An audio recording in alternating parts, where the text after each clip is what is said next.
हिंदुओं की वोट के लिए परेशान हो जाए कि वो मंच से चंडी पाठ करे, मंच पे घंटा बजाए, मंच पे शंख बजाए और अपने को कहे मैं तो चंडी पाठ रोज करती हूं, मैं तो हिंदू हूं। ये ही व्हील चेयर है। ये उसी दिन बैसाखी पर आ गई थी, उसी दिन एक टांग पर खड़ी हो गई थी जिस दिन हिंदुओं की वोट लेने के लिए नकली ड्रामा किया था। झूठ का खुलासा हो चुका है कि चोट है, दुर्घटनावश है, हमला किसी ने नहीं किया। अब ममता बनर्जी सिंपैथी गेन करने के लिए व्हील चेयर पर ही आपको स्टेज पर भाषण देती दिखाई देगी। नंदीग्राम की खबर तो यह है कि ममता बनर्जी अब वहां नहीं जाएगी, वहां से चुनाव नहीं लड़ेगी, 24 परगना से कहीं चुनाव लड़ेगी या वो मालदा से चुनाव लड़ेगी। नमस्कार, मैं हूं पवन त्यागी। ममता बनर्जी के पैर की चोट पर खासी सियासत हो रही है और पूरा विपक्ष एकजुट होकर ममता बनर्जी के पक्ष में ऐसे खड़ा हो गया है जैसे ममता बनर्जी के ऊपर बिचारी के बहुत अत्याचार किया गया है। हालांकि चश्मदीदों के अनुसार नंदीग्राम के जो लोग हैं वो बता रहे हैं कि ममता बनर्जी को पैर में चोट अचानक दरवाजा बंद होने से और दरवाजा एक पोल पे टकराने से हुआ है। अपने आप चोट लगी है, किसी ने कोई हमला नहीं किया, सुरक्षा बलों से घिरी हुई थी और खुद के सिक्योरिटी गार्ड भी थे और अपने टीएमसी के लोग भी उनको घेरे हुए थे। ऐसे में कोई भी इतनी मूर्खता क्यों करेगा? हमला जो पश्चिम बंगाल में हमले की भाषा है, ममता बनर्जी पर पहले भी हमले हुए हैं, नंदीग्राम में ही हुआ तो लाठियों से घेरकर मारा गया था और तब उनका सर फटा था, 16 टांके आए थे। उस समय खुलकर हमला हुआ था। लेकिन अभी पिछले 10 साल से ममता बनर्जी जिस राज्य की मुख्यमंत्री है, अभी तो पुलिस भी उनकी और टीएमसी के गुंडे भी उनके, और अब जिस एरिया में जाएगी वहां कुछ फॉलोवर भी उनके। ऐसे में कौन मूर्खता करेगा कि उनको केवल पैर पे चोट मार के छोड़ देगा? हालांकि मैं ये नहीं कह रहा हूं कि चोट लगी है उनके प्रति सहानुभूति है, लेकिन पश्चिम बंगाल में जो हमलों का कल्चर है, जिसको हमला कहा जाता है, वहां घर घर में देशी बम मिलते हैं। आज का तो थोड़ा टाइट हो गया है मामला, लेकिन पहले हमने देखा है कि कम्युनिस्टों के टाइम में क्या होता था कि जरा भी कोई हमला होना है, देसी बम फेंक दो। तो ममता बनर्जी को अगर किसी को चोटिल करना होता, डंडों से हमला होता। गाड़ी में किसको पता था कि इनका पैर नीचे है तो दरवाजा दबा दो? ये ममता बनर्जी बौखला गई अपनी हार को देखते हुए और नंदीग्राम से जैसा उनको लगा कि नॉमिनेशन के टाइम में ही उनको रेस्पॉन्स नहीं मिला, और इसलिए आपको बताएं अंदर की खबरें तो ये हैं कि अब या तो वो 24 परगना से किसी एरिया से लड़ेंगी, क्योंकि 24 परगना में ये माना जाता है कि टीएमसी की गुंडागर्दी पूरे 10 साल चरम पे रही है। कुछ लोग तो वहां से छोड़ के जा चुके हैं और उस गुंडागर्दी से इतने दहशत में हैं कि एक शब्द भी बोलने के लिए तैयार नहीं है लोग।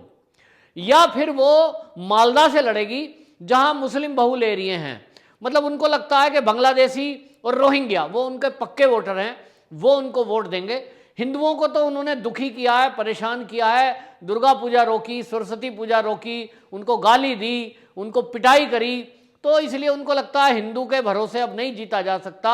हालांकि नंदीग्राम में उन्होंने ट्राई किया था कि मैं मंदिर जाऊं, हनुमान भक्त बताऊं, अब मैं चंडी पाठ करूं, तो देखते हैं इसका परिणाम क्या होता है।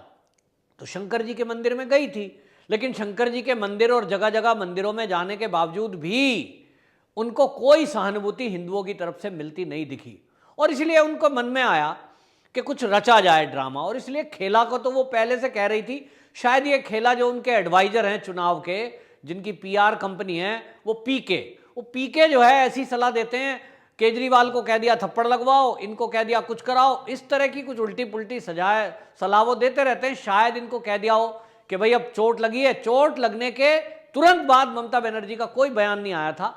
स्थानीय एक हलवाई की दुकान से मंगाकर बर्फ रगड़ी गई, तब तक ममता बनर्जी शांत थी। लेकिन जब मीडिया आ गया, उसके सामने ड्रामा कर दिया कि मुझे तो चोट आई है। हालांकि अब जो रिपोर्ट आई है उसमें कहा गया है कि एक पैर में हड्डी में फ्रैक्चर है, लेकिन एक दुर्घटना को हमला बताना ये स्क्रिप्टेड है या ममता बनर्जी की बौखलाहट। लेकिन आप ये देखिए, ममता बनर्जी के साथ जो हुआ सो हुआ, इस झूठ का खुलासा हो चुका है कि चोट है, दुर्घटनावश है, हमला किसी ने नहीं किया। अब ममता बनर्जी सिंपैथी गेन करने के लिए व्हील चेयर पर ही आपको स्टेज पर भाषण देती दिखाई देगी।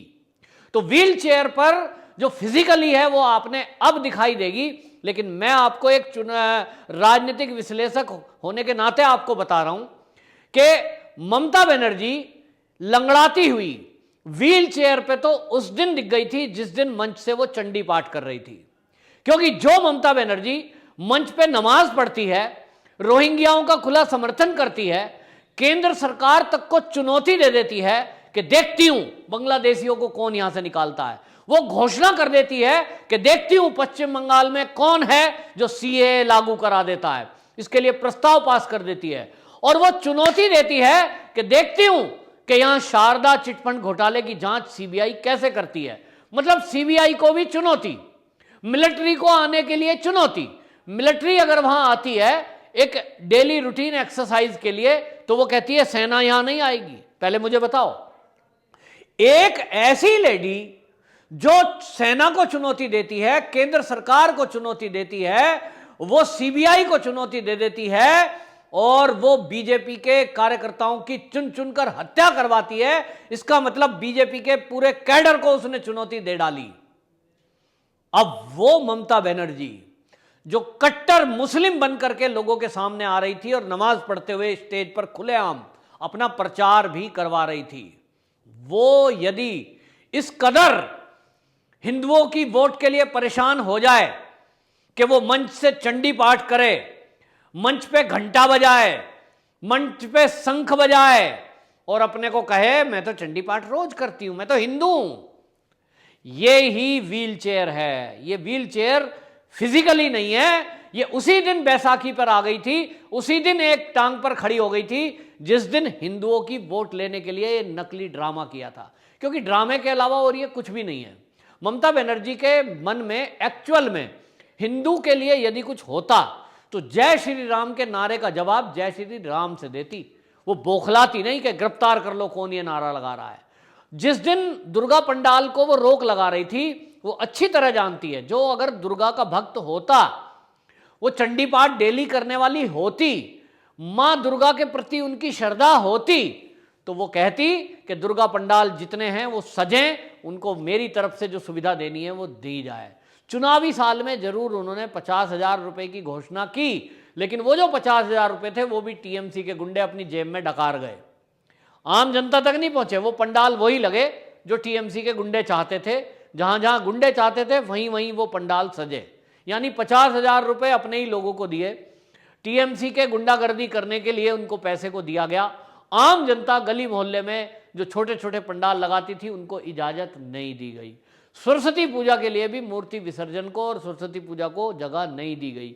ऐसी ममता बनर्जी जो इतनी अड़ियल और हिंदू के प्रति इतनी घृणा, वो महिला मंच से चंडी पाठ करने को कहती है और अपने को हिंदू बताती है। यह है व्हील चेयर। इस व्हील चेयर का सहारा, हिंदुत्व नाम की व्हील चेयर का सहारा ममता बनर्जी ने खुलकर लिया। लेकिन बेशर्म जो विपक्ष है उसको देखिए कि किस तरह से झूठ पर वो अपना और झूठ फैला रहा है। इसमें जहां एक तरफ अखिलेश यादव जो है इसमें ट्वीट करता है, तेज प्रताप यादव कुछ ट्वीट करता है, वहीं आप देखिए कि सारे विपक्ष ने सुर में सुर मिलाए तो शिवसेना ने भी टर करना शुरू किया। और शिवसेना क्या कहती है? शिवसेना कहती है कि बाघिन जब घायल हो जाती है तो वो और भी खतरनाक हो जाती है। वो उसको घायल बता रहे हैं और ये कह रहे हैं कि इसके पीछे की जांच होनी चाहिए। तो जांच होनी चाहिए, बीजेपी भी कह रही है इसकी जांच सीबीआई से कराएं। इस पर ममता बनर्जी मौन क्यों है? ममता बनर्जी ने यदि हमला देखा था, हमला हुआ था, तो तत्काल पुलिस को कार्रवाई करनी चाहिए थी और एफआईआर करानी चाहिए थी। अब बीजेपी मांग कर रही है सीबीआई जांच हो, तो सीबीआई जांच के लिए कह देना चाहिए था जो भी अपराधी हैं पकड़े जाएंगे। क्योंकि आप ये तो कह नहीं रही हैं कि बीजेपी के लोग थे। जब बीजेपी के नहीं थे तो कौन बचे? कम्युनिस्ट लोग बचे। और कम्युनिस्टों को बचाने के लिए ममता बनर्जी आप क्यों बचाना चाहती हो? अगर सीबीआई जांच में ये आएगा कि भाई बीजेपी का तो आप बता नहीं रही और कम्युनिस्ट आपको लगते हैं, तो फिर कम्युनिस्टों को जेल जाने दो। लेकिन ममता बनर्जी अच्छी तरह जानती है कि सीबीआई को जांच क्यों नहीं करने देगी, क्योंकि सीबीआई की जांच में यह तय हो जाएगा कि ममता बनर्जी कोरा झूठ बोल रही है। चोट लगी अपने आप है खंबा टकराने से, जैसा कि सब बोल रहे हैं, लेकिन ममता बनर्जी सिंपैथी लेना चाहती है, सीबीआई में यह भी खुलासा होगा। तो ममता बनर्जी चाहे ना चाहे जांच तो होगी, क्योंकि अब कलकत्ता की हाई कोर्ट में एक पीआईएल डाली गई है और एक आम नागरिक ने यह आग्रह किया है कि ये जो घटना हुआ है ममता दीदी के साथ, इस पर जो झूठ बोला जा रहा है, झूठ है या सच, इसका खुलासा होना चाहिए और सीबीआई इसकी जांच करे। तो हाई कोर्ट में याचिका गई है, अब देखना है कि हाई कोर्ट इसमें सीबीआई की जांच का आदेश देती है कि नहीं।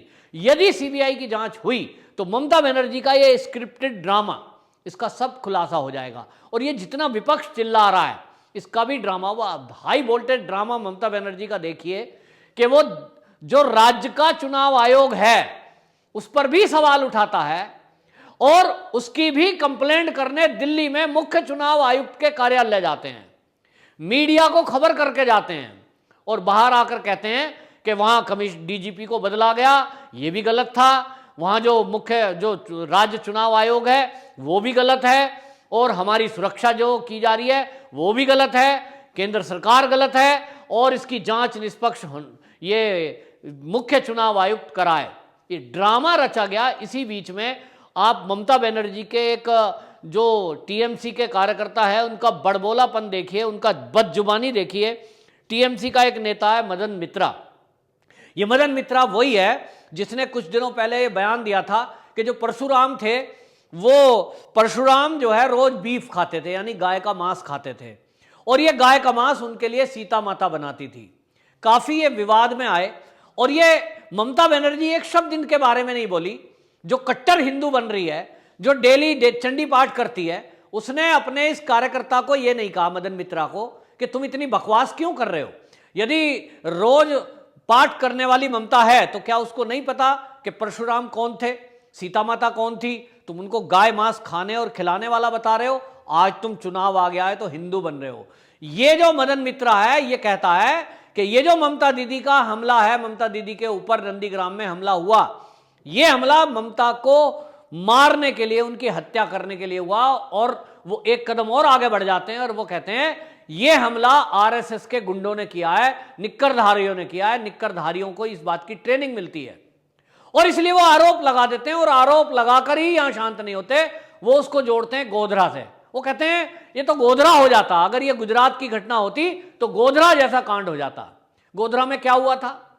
वो गोधरा में रेल के डिब्बे में मारे गए कार सेवकों का जिक्र करना नहीं चाह रहे, वो उसके बाद की प्रतिक्रिया का जिक्र करना चाहते हैं जिसमें वो आरएसएस पर आरोप लगा रहे हैं कि आरएसएस लोगों को मारती है।